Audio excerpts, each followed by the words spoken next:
Welcome. In front of me is a Google Pixel 8 Pro, and today I'll show you how you can capture a screenshot on this phone. So to get started, open up content that you wish to capture. I'll be using home screen as an example for this, so it's already open and visible on my screen. From there, all you need to do is hold your power button and volume down at the same time. You have a flash along with the sound with share and edit options, and after a moment this just disappears. Any moment now, there we go.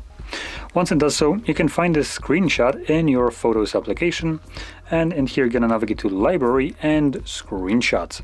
And there it is, a screenshot that I have just captured. So there we go. Now, if you found this video helpful, don't forget to hit like, subscribe, and thanks for watching.